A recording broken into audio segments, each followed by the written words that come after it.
and welcome. I'm Lockie, your financial planning maestro.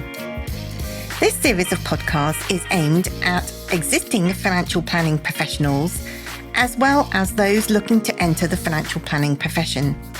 This particular series of podcasts is focusing on financial planning businesses. We share new ideas and challenge your thought processes to help you improve your service to your clients. We have some amazing guests lined up, helping you look at things very differently. I hope that you enjoy today's podcast episode.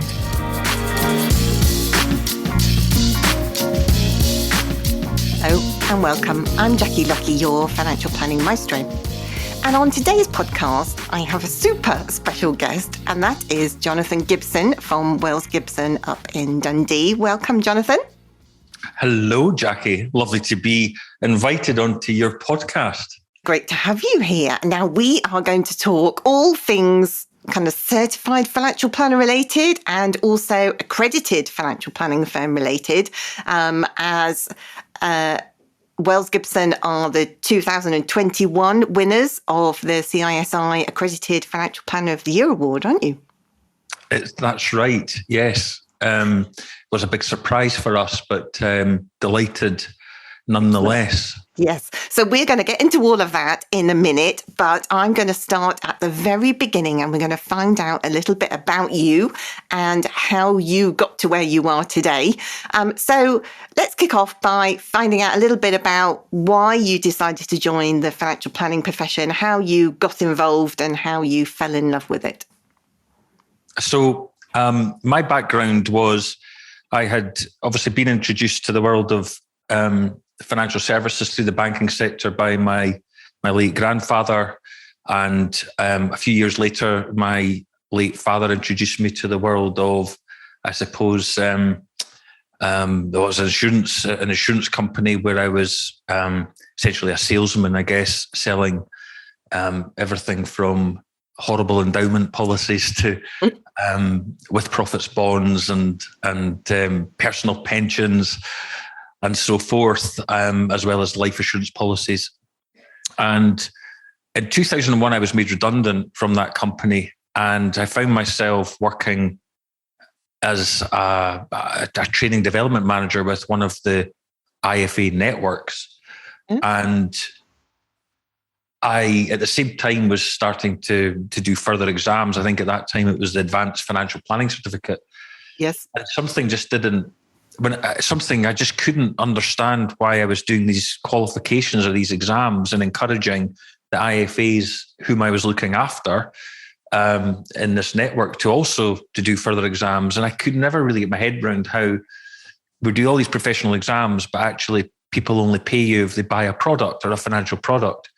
And it was at that time I attended a presentation by Nick Kahn, who was the then chief exec of the Institute of Financial Planning. It was a presentation in Glasgow. There was a few people there. It wasn't many.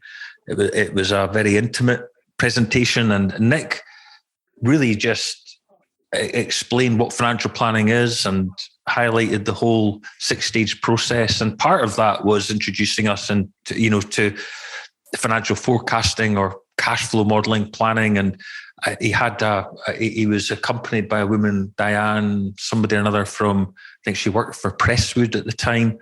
And that was very much the start where I thought, my goodness, there is another way of doing this where actually people will pay a fee for a financial plan. And that was very much and something just resonated with me. I thought, that's what I want to be part of. That just seems to speak volumes, if you like, as far as I was concerned. It just seemed the right thing. Yeah. And shortly after that, I then attended a presentation by David Norton. And at that meeting, the late David Norton, and David Norton stood up again. And that was I think that was at Aegon's buildings in Edinburgh. And that's the first time I met Sandy Robertson of Acumen. And it just all sort of really started to happen from there on, when I thought, this just makes sense, where you take on a limited number of clients and provide good financial planning. And I think it was the first time that I ever heard the expression that financial planning has the power to change lives. I don't know if it was David Norton that said that or somebody else, but really through that initial meeting with Nick Cann, becoming involved with the Institute of Financial Planning, and then meeting other like-minded financial planners of the IFP community, I think that pretty much was, I guess, which is probably why I am where I am now. And so I guess Nick probably told you all about the CFP and the 6-step process. And because obviously if you were still working at the network then, what was your transition? Did you kind of just pack up and go and start up your own business, or did you stay there whilst undertaking the CFP, or what happened? Yeah, good question. So I became clear that I definitely wanted to get back into the advice side of things. I think something resonated with me, looking after a number of independent financial advisors, some who were self-employed, some, worked alongside a firm of solicitors, some were larger firms. There was a large firm of Sterling I looked after. There's something I liked. I was attracted to this idea of being my own boss, that autonomy, freedom, and do my own thing. I think that was the attraction, but realized that to go from having worked for an insurance company where you were essentially limited to the financial products you were able to advise on. I had never had any experiences of actually being an independent financial advisor, let alone be a financial planner. And I hadn't, albeit I'd been exposed for 2 years working with one of the networks, I didn't really have practical hands-on experience. I knew, the old advice model of complete a fact find and then have a sales meeting where you present a product to a client. But that was really the extent of it. So I realized I had in myself, I knew where I wanted to be, but knew exactly where I was now and knew where the gaps were. And just at that time, that's where I was introduced to Paul Lothian. Paul Lothian is obviously a past PFS president, and Paul at that time was leading a small-ish IFA practice in Dundee.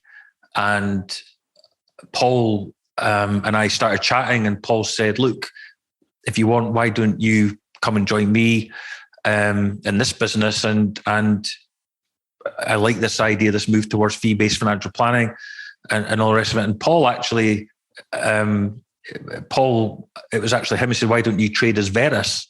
So Verus Financial Planning and that was at that time was a trading style of his company. And the company he was involved with had been established by his family, and he was obviously, the succession plan for that. And so Paul had this IFA business. He had all the experience as an IFA, technical knowledge around, everything, pension transfers and so forth, defined benefit pension transfers and so forth. So that was very much my introduction to back in 2004. So you're talking 18 years ago, back into that environment. And I just slowly but surely, I guess was, out there doing a bit of networking, learning everything there is to know about the financial planning 6-stage process, time to apply it. It was just the steepest learning curve I've ever been on. And at the same time, going through the AFPC, and a couple of things happened around about 2000. So in 2004 that happened. And at the start of 2005, I had done completed the CFP certificate. So I had AFPC and the CFP license. And at that time, Paul and I had been approached by a firm of accountants asking if we'd be interested in establishing a joint venture. And it was at that point where Verus Financial Planning became a limited company. And we liked, it just all seemed to fit perfectly well, because the one thing I needed was exposure to more clients. So what better way than, to be in business with a firm of accountants, Verus being Latin for true, real, proper, right. Well, it seemed to be a name, certainly consistent with our vision of financial planning. So it all fitted nice. So that's really how it happened. From meeting Nick Cann, then meeting Paul, and all of a sudden being in business with a firm of accountants. That's fantastic, isn't it? So all basically in the space of 12 months or so from meeting Paul and going into business, you were all... Yeah, certainly 18 months or so. Had certainly completed the AFPC, had completed the CFP certificate, which was probably taught me more about financial planning than anything has. And then, of course, having Paul's experience as an IFA at that time, and combined with going into business with a firm of accountants, it was a steep learning curve. Yes, it certainly sounds like it. In so many ways.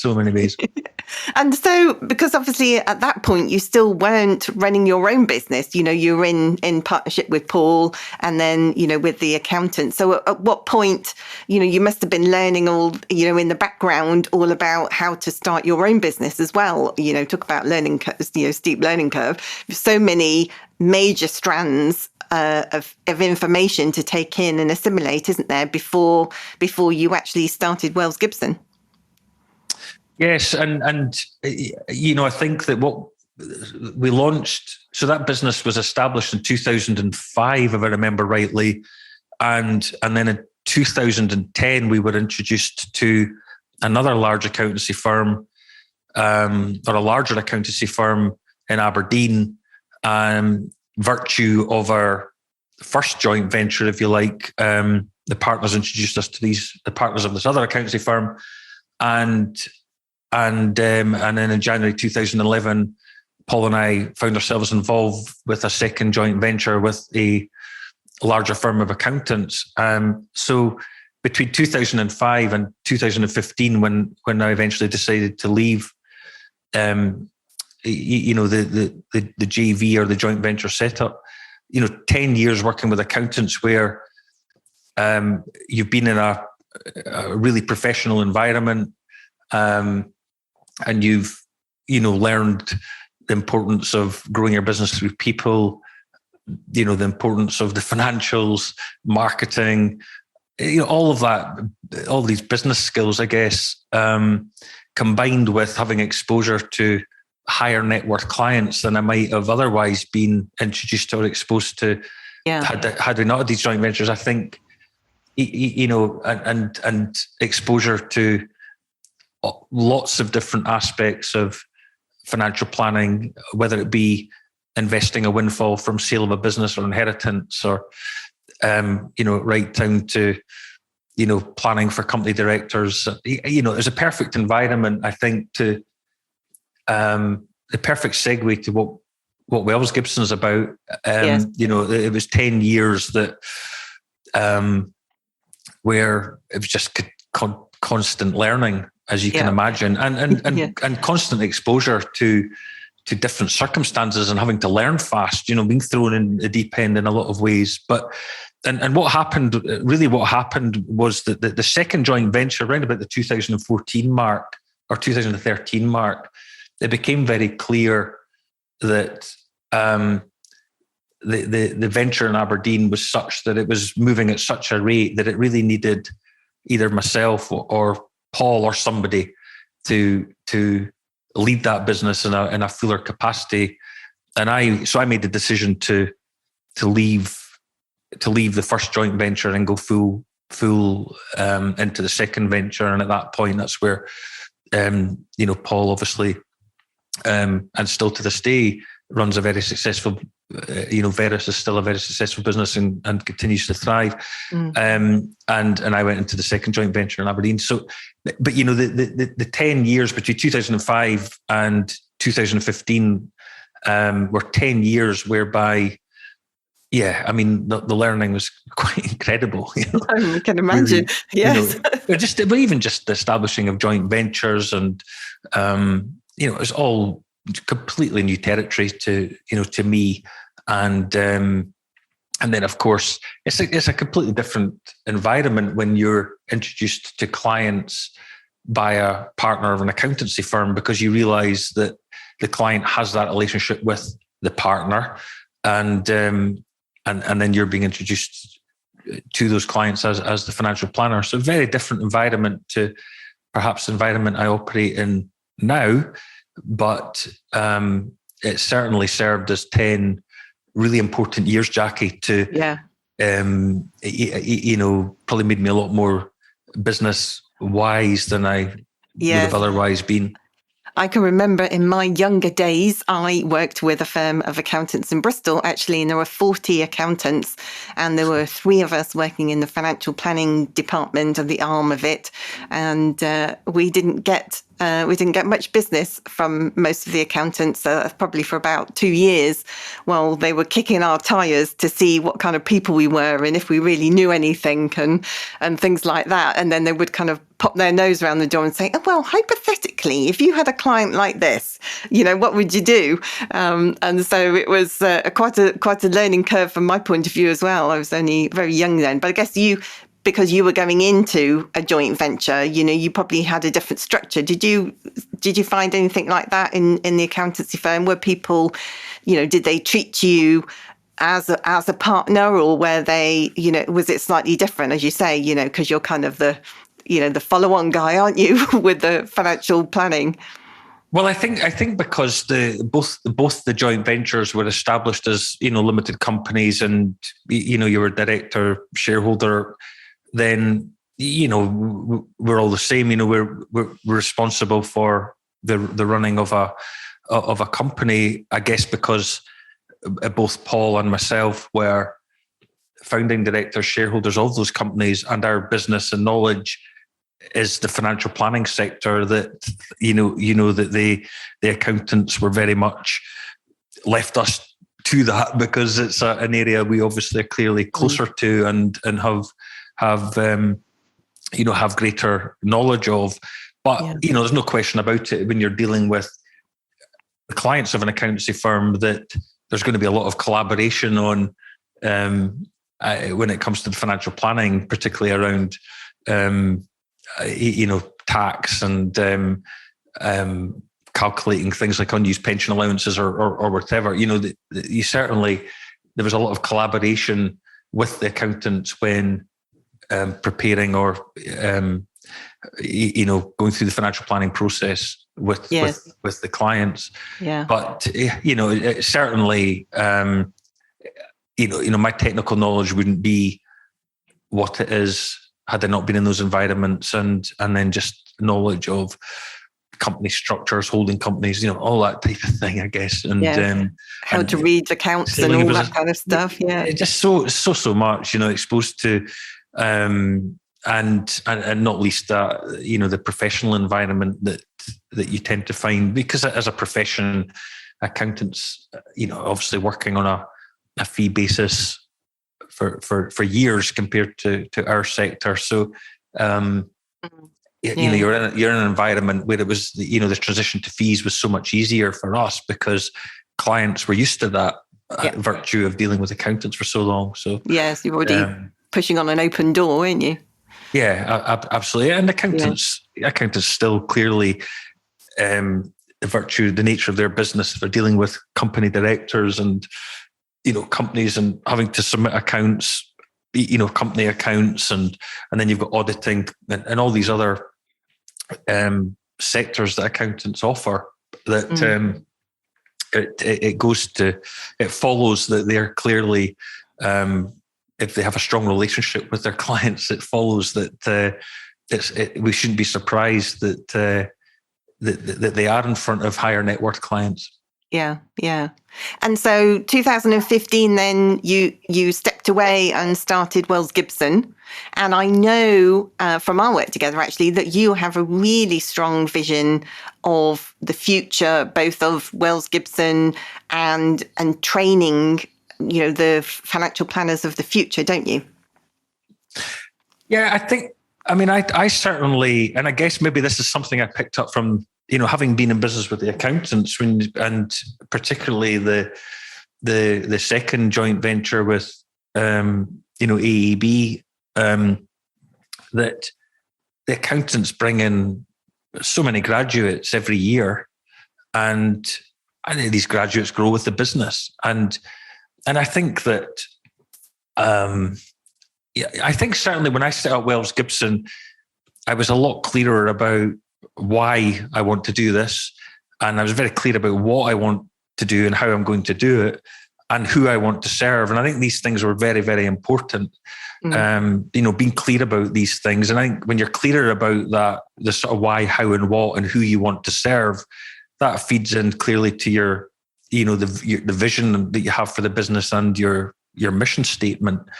And I think the three P's, what I call the three P's, are what's important. I think it's people. If you're going to grow, if we're going to grow a business, we're going to have to grow people, and by growing people, you're going to grow a profession.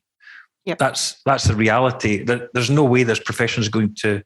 I still think it's an emerging profession. Still use that term, but it is a profession, and if we want to grow it, we're going to have to grow people. And if we grow people, then we grow our business. Or if we're growing people to grow our business, in turn, we're going to grow a profession.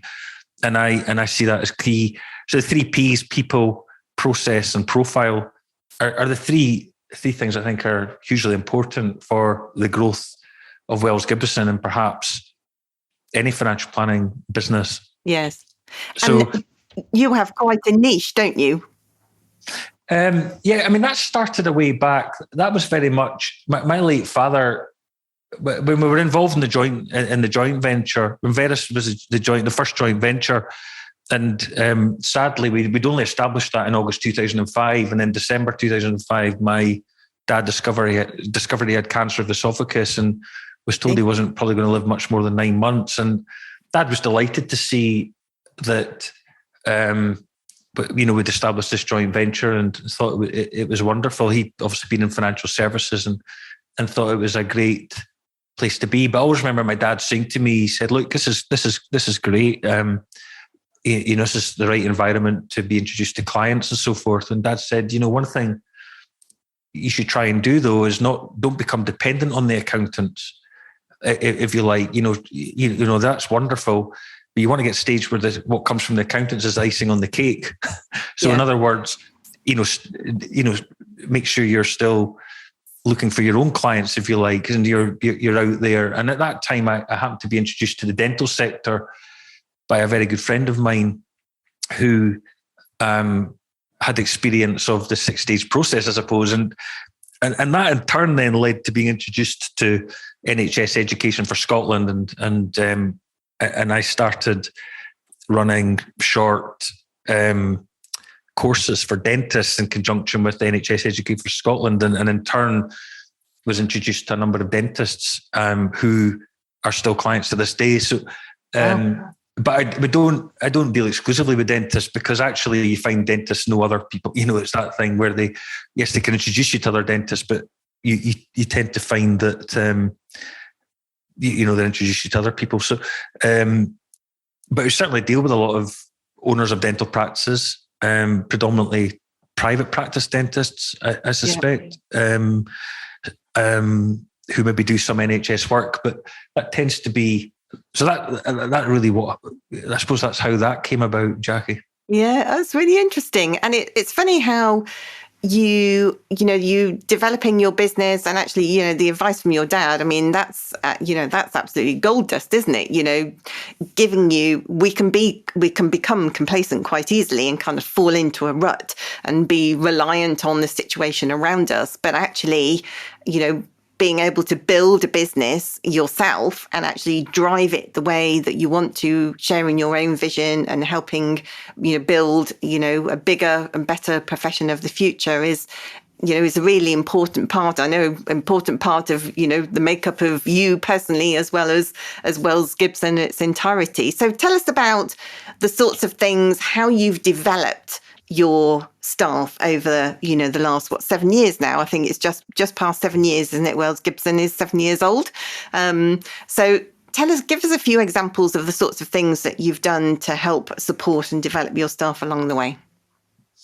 Yeah, so I suppose So we're going into our 7th financial year. It's actually, I think 7th. I think we've had 6 complete years, and up till now, as I said, I think it comes back to this whole thing that I don't think I'm the sort of person who's just meant to be a financial planner for 20 clients working from the spare bedroom in the house. If you know, I think I'm driven by wanting to build a business and make a difference to the lives of as many people as possible. And to do that, I'm going to have to grow people, because I just cannot do this on my own.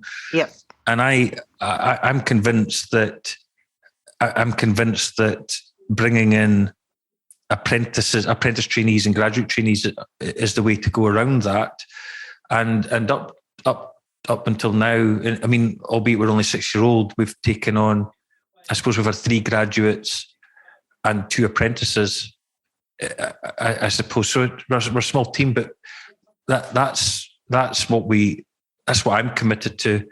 And it's incredibly exciting. It's really inspiring to come to work and just watch the graduates grow, or the apprenticeship grow in confidence and just skills, and how quickly they absorb the information.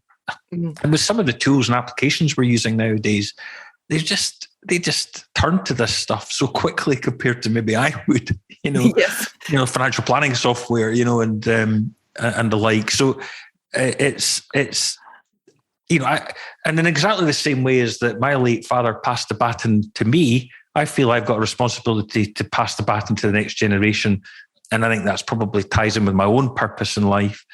And as I've said earlier, if we're going to grow the profession, we need to grow people. And it just happens to be, if you grow people, that in turn means you're probably going to grow your business. But our apprenticeships and our graduates now have a career path to follow, which shows them, a sort of ideal path to follow: year 1, year 2, year 3, year 4, year 5. And they're all of them are either student or affiliate members of the CISI. They've all got access to the CISI professional refreshers, and we have a plan in place that says, here are the professional refreshers to focus on. It's a couple per month. We've tried to create an environment that's contemporary and is a lovely environment to work from. We employ flexible working. The younger ones now, they like that flexibility. So they like the idea of a 4-day week, having a day where they could study. If there's overtime, we'll pay overtime. If there's overtime needed, then it means there's a demand for our services. So, and the apprenticeships and the graduates all have access to a manager for weekly one-on-ones. So there's a weekly one-on-one to allow them 10 minutes to spend talking about what they want to talk about, and then the manager could spend 10 minutes talking about what they want to talk about, and then the final 10 minutes of that 30-minute session is spent on focusing on what we're working on, what needs to be achieved. So I think we're by no means the finished article, Jackie, but I think we're doing a lot of the right things, certainly. Yes. And I certainly feel for us, we need to just continue with that focus on bringing in the next generation, who really want to learn, and who can see the difference that financial planning can make to the lives of so many people. Yes, and to take that baton over from you when you have hanging up your financial planning boots. Yeah, well, that's right. Maybe sooner rather than later. No, you're not going anywhere yet, matey. Not like to go anywhere yet. And so, developing your team, it's a critical part of Wells Gibson in your development, and actually on the back of that, you applied for the Accredited Financial Planning Firm of the Year last year, didn't you? And I can remember talking to you, you're going, oh, we're going to run out of time, like all the accredited financial planning firms do. Oh, it's like any of us entering any award. Oh, I'm going to do that this year. And then you think, oh, yes, getting a bit busy. But you did it. And to all of your team's credit, they all pulled together amazingly well. And you won. So congratulations on that. And how has that helped with, I guess it must be really positive for the team, but also for Wells Gibson and your profile publicly?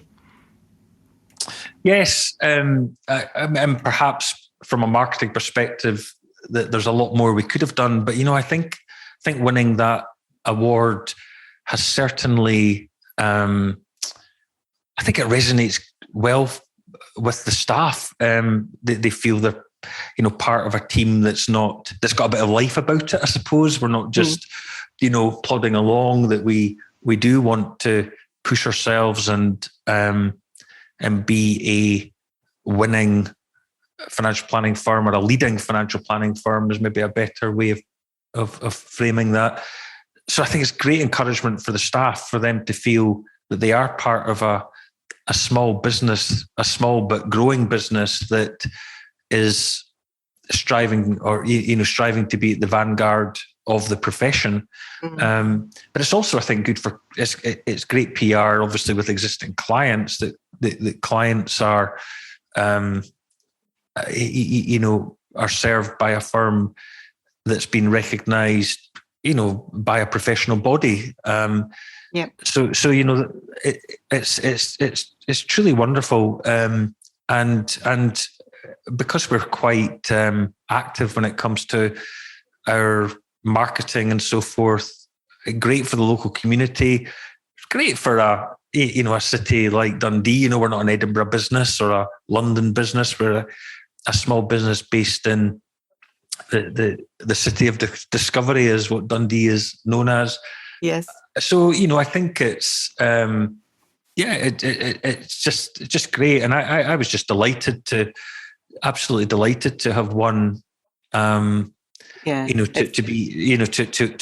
the award. And as I say, we're certainly not the finished article. I think we do a lot of things well, some things maybe not so well, but to be recognised, I guess the award, the award is about what impact we're making on the financial planning profession. And I think that our commitment to growing people, having taken on 3 graduates, 2 apprenticeships, probably resonated with the judging panel. The fact that our focus on marketing is the more prolific marketing. So the launch of my book in January, Purposeful Wealth, and in particular the 4th chapter of that, which has a spotlight on the financial planning versus financial advice and what to look for in a financial planner. The podcast following on from that, and then thirdly, we are a business that wants to put something back into the local community, and from local sponsorship and actually getting involved as a team with community type events and so forth. I think these type of things probably resonated with the judges as the Wells Gibson's a firm that is trying to make an impact. Yeah. And at the same time, it represents good PR for financial planning as a profession. Yeah. And I was going to ask you actually about all of the outside work, volunteering that Wells Gibson does and the staff there do, because you've done a whole host of different things, haven't you? I saw that you've donated money to the local boxing ring, and you've been out planting trees and doing all sorts of different things, haven't you? Yes, we did. Well, very recently we were so we got involved with Social Good Connect, which is I'm maybe not going to do this justice, but it's an organisation which is designed to help companies to be more engaged with social local community, charitable causes. And I really liked it. It really resonated with me.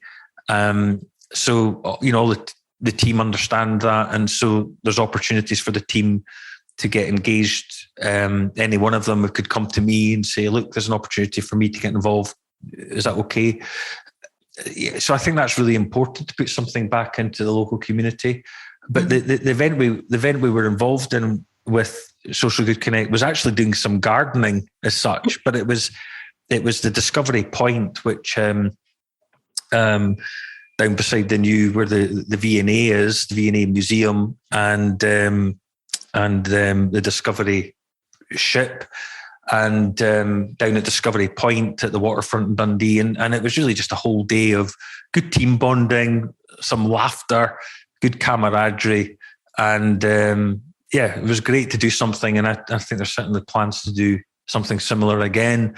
And then the sponsorship side of things, we've donated money to a social enterprise, which we like to support, and it exists to essentially help people develop non-for-profit businesses, help people with certain skills, whether it's establishing a business and so forth.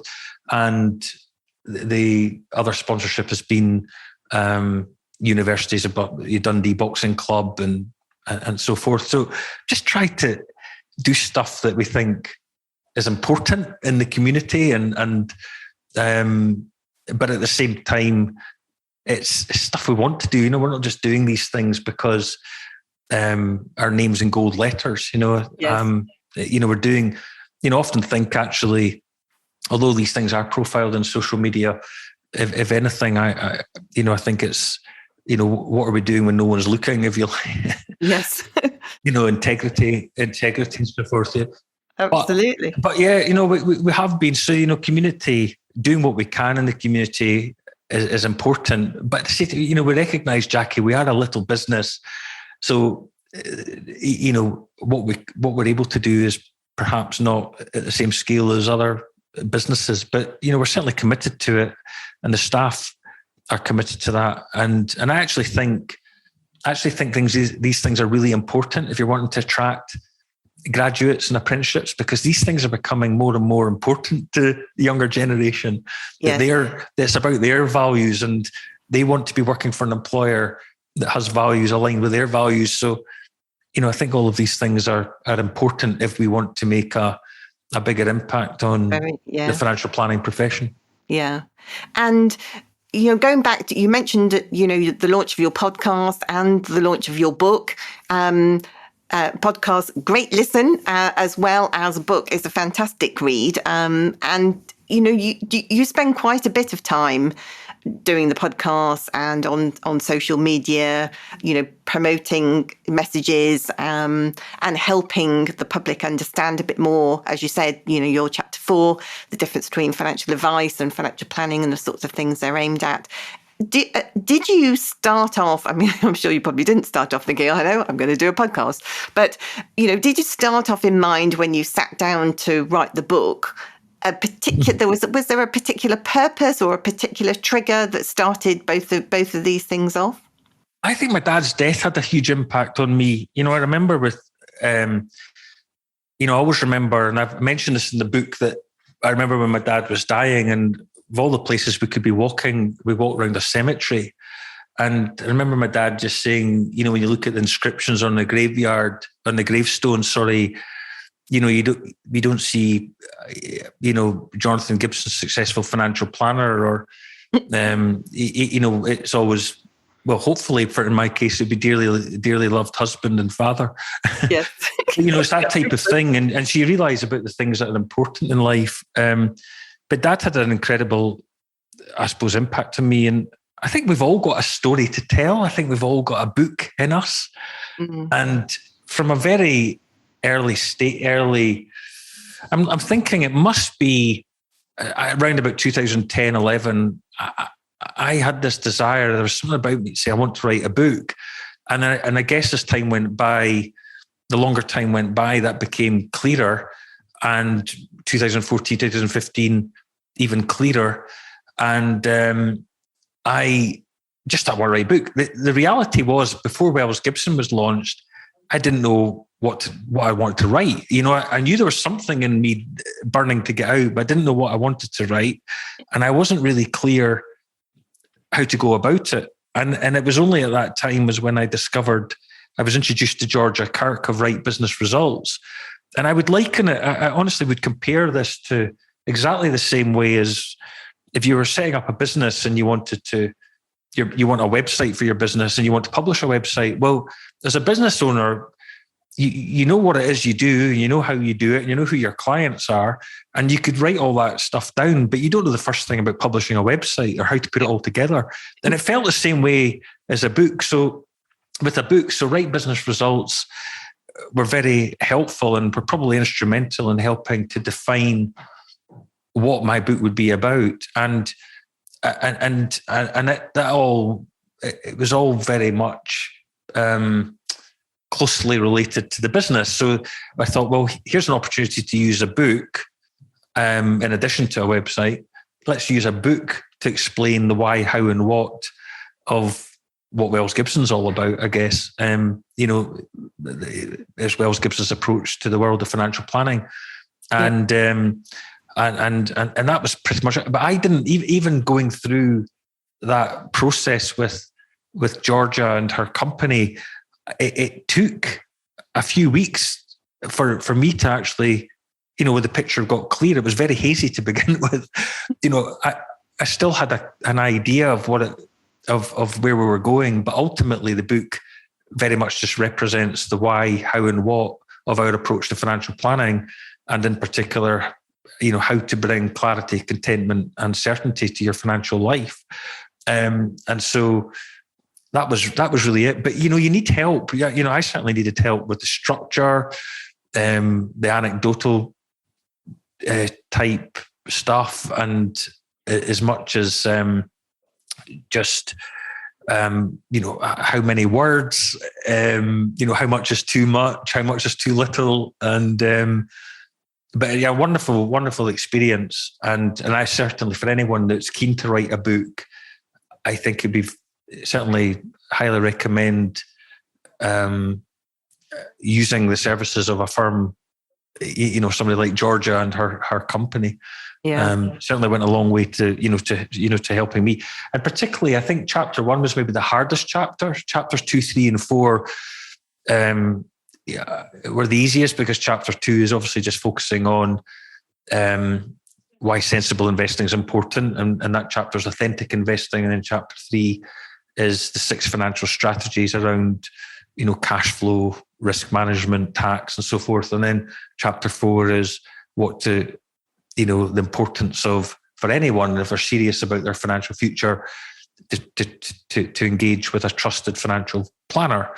But chapter 1 was probably the hardest, because the chapter 1 is the why, my why, and my story, some of which we've talked today about how I came into financial planning.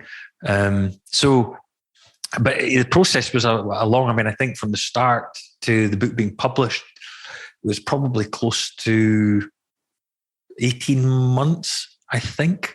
Wow. It was probably about 18 months the process took. I think it could have happened sooner. But of course, we had COVID and it came along, and you were running a business full time as well. Yeah, exactly. Yeah, and also trying to be a husband and a father to 3 daughters, and it's not easy. Oh, yes, absolutely. And then the podcast came on the back of writing the book to kind of help, break it down and break specific ideas down for the public to understand a bit more. Yeah, I think so. And the podcast seemed a natural, the Purposeful Wealth podcast. It seemed to be the right thing to follow on with. In all truth, I think since the start of the year, other distractions have got in the way. I perhaps reflecting on what we have recorded, we possibly haven't used as much of the content from the book as possible. But like a lot of these things, I guess for me with the podcast, I was attracted to the idea of trying something that scared me. I think launching a podcast, we're always self-conscious about how we sound, or in the same way with camera, how do we look on camera and so forth. But it was just something I thought, why not? Let's just go for it. So it's probably been a little bit random. Some of the content's a bit random, but I think the more you do it, then the more you get confident with it. And perhaps, I think the plan is, combined with the book, we're actually doing a relaunch of the book in April, because hardback version of the book's available via Amazon now, and we think that's probably a good time to do a bit of a relaunch of the whole idea of purposeful wealth and living life on purpose. So that's the plan. So hopefully the content for the podcast will reflect more of the book and might come over as less random. Yeah, well, I can certainly identify. I think it's probably worked. From my perspective, I really do. I really see a wonderful opportunity for financial planning as a profession, and I think the only way that any of our firms are going to achieve that is by bringing in the next generation, whether it be apprentice trainees or graduate trainees. Yeah, and I think that a focus on a process and efficiency and embracing technology is key to that, and so that we can ultimately extend our reach and impact on the lives of more people. And thirdly, prolific marketing, I think, is key, because if you're wanting to stand, it's a crowded marketplace. From a client's perspective, they'll go to a website like Unbiased or Vouched For. It's everyone looks the same, if you like. And, yes, we're all financial advisors, or maybe not all chartered or so forth, but for clients, that really means maybe very little to them. And I think to get your message out is the point. We need to be embracing more prolific ways of marketing, whether it be the publishing of a book, a podcast, or vlogs. I think that captures the attention, I think, of more people. More people are listening to podcasts than ever. More people have got time. They're all on their devices, their tablets, their smartphones, and therefore have got 30, 40 seconds to watch a quick vlog. So I think the more firms embrace that more, what I would call more prolific marketing, yeah, the better, or certainly the more financial planning will continue to develop as a profession. Yeah. Jonathan, it's been absolutely fascinating to talk to you. Thanks so much I could talk to you all afternoon, but I know you are a busy man and have things to do. So we will let you go. And we've run out of time today. So thank you so much for joining me on today's podcast. It's been an absolute pleasure. Lovely. Thank you very much for having me. I hope you enjoyed today's podcast. It's really interesting, isn't it, to listen to other people's points of view about different things, all relating to our wonderful financial planning profession. If you know anyone who might be interested in listening to any of these podcasts, please pass on our details to them. So that's it from me. Join me again next time when we'll be talking all things certified financial planner related, and also dropping in on our new entrants to the financial planning profession. Bye for now.